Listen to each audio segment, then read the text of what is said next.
Bismillahirrahmanirrahim. Assalamualaikum warahmatullahi wabarakatuh.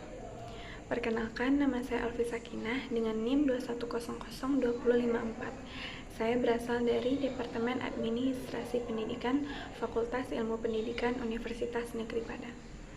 Pada kali ini saya akan membuat video praktek mengenai konferensi pers terkait bencana alam yang terjadi beberapa minggu yang lalu, yaitu gempa bumi yang terjadi di Cianjur, Jawa Barat. Tugas ini saya buat untuk memenuhi ujian akhir semester mata kuliah manajemen humas. Pada kali ini saya akan berperan sebagai Gubernur Jawa Barat.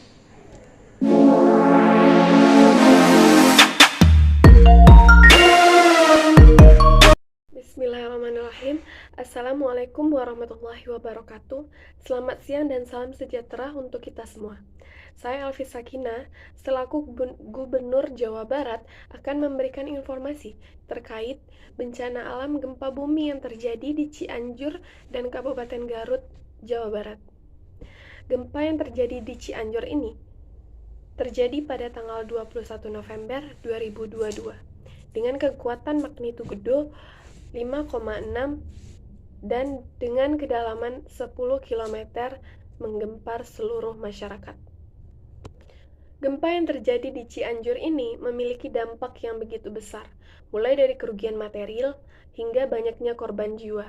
Tentu saja ini membuat resah seluruh masyarakat Jawa Barat. Tidak hanya menghancurkan bangunan akibat bencana gempa bumi ini, tercatat hingga Sabtu 26 November 2022 sebanyak 318 orang meninggal dunia. Kantor berita antara menyebutkan korban jiwa hilang sebanyak 14 korban jiwa, sementara korban yang luka-luka ada sebanyak 7.729 orang, yang terdiri dari 595 mengalami luka-luka dan 7.134 mengalami luka ringan. Dan korban luka berat yang dirawat di rumah sakit sebanyak 108 orang. Catatan lain, penyintas gempa yang masih mengungsi sebanyak 73.693 jiwa. Kerugian material akibat gempa yakni 58.049 rumah yang mengalami rusak dengan rincian 25.186 rumah mengalami rusak berat. Rusak sedang sebanyak 12.496 dan rumah yang mengalami rusak ringan sebanyak 20.367 rumah. Sedangkan infrastruktur yang rusak diantaranya 368 sekolah, 144 tempat ibadah, 14 fasilitas kesehatan, dan 16 gedung atau perkantoran, dan secara keseluruhan sebanyak 16 kecamatan dan 146 desa terdampak akibat gempa bumi tersebut. Baik, izin bertanya, Bu, bagaimana tanggapan Ibu terkait gempa yang terjadi di Jawa Barat pada 21 November 2022 lalu? Baiklah, terima kasih. Tentu saja saya prihatin dan saya berharap tidak ada lagi korban jiwa atas gempa 5,6 magnitudo yang terjadi di Jawa Barat ini. Saya lihat banyak sekali bangunan yang rusak akibat gempa ini. Kemudian karena situasi masih chaos dan suasana juga masih dilanda dengan ketakutan, maka kegiatan kedaruratan banyak dilakukan secara outdoor untuk mengantisipasi gempa bumi susulan yang terjadi 2-3 kali setelah kejadian ini. Saya harap mudah-mudahan tidak lagi bertambah korban baik harta maupun korban jiwa. Saya mengimbau kepada warga untuk waspada akan terjadinya gempa susulan yang mungkin terjadi nantinya. Kita harus tetap waspada karena biasanya ada gempa susulan yang terjadi di akhir tahun ini, dan kami akan menggerakkan lagi proses evakuasi terhadap pengevakuasian korban-korban yang tertimbun reruntuhan dan juga meningkatkan kinerja tim SAR dan Basarnas. Tim evakuasi dan rencana pengevakuasian akan dilaksanakan mulai dari matahari terbit sampai dengan malam hari dan akan dilakukan secepatnya hingga para korban bisa ditemukan. Kemudian juga ada relawan datang, para medis, dokter bedah, dan lainnya untuk membantu korban gempa yang luka ringan, luka berat yang terjadi akibat reruntuhan bangunan yang terkena benda tajam. Saya harap masyarakat dapat tenang dan dalam menghadapi bencana alam yang terjadi ini.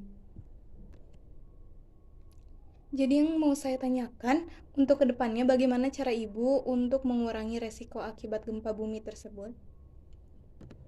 Baiklah, yang pertama nanti saya akan membangun hunian tahan gempa yang seperti di negara Jepang.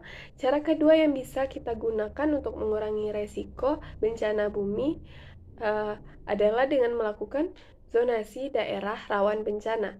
Pembuatan peta rawan bencana merupakan salah satu aspek dari mitigasi dan kesiapsiagaan menghadapi bencana. Fungsi peta rawan bencana ini diantaranya adalah untuk menentukan perencanaan terhadap suatu wilayah yang berpotensi terkena dampak gempa bumi. Dengan mengetahui zonasi daerah rawan bencana ini, kita juga makin siap terhadap bencana gempa bumi dan bersikap untuk mengurangi resikonya. Selain itu, saya akan mengembangkan sistem pemantau. Jadi, sistem ini bisa mengirimkan peringatan dalam waktu 3 menit. Saya imbau kepada masyarakat untuk pengurangan resiko akibat bencana gempa bumi yang dapat kalian lakukan apabila sedang berada di dalam ruangan, yaitu segera mematikan listrik dan gas apabila masih dalam keadaan menyala, berlindung segera di bawah meja atau lindungi kepala dengan tangan. Jika tidak ada meja, bisa merunduk di tengah ruangan agar terhindar dari jejatuhan benda. Dan hindarilah menggunakan lift saat terjadinya gempa bumi. Mudah-mudahan tidak lagi bertambah korban baik itu harta maupun jiwa. Kita tetap harus waspada karena biasanya ada gempa susulan dan banyak bencana di akhir tahun ini. Untuk itu saya mengimbau seluruh korban dan warga yang berada di lokasi terjadinya gempa untuk tetap waspada, siaga 1 dan berhati-hati apabila adanya gempa susulan yang ditakuti nanti. Dan untuk seluruh masyarakat Indonesia, mari kita sama-sama mendoakan agar semua korban segera ditemukan dan kita sama-sama berusaha membantu mengulurkan tangan untuk saudara-saudara kita yang mendapat bencana. Baiklah, cukup sekian dari saya. Terima kasih. Assalamualaikum warahmatullahi wabarakatuh.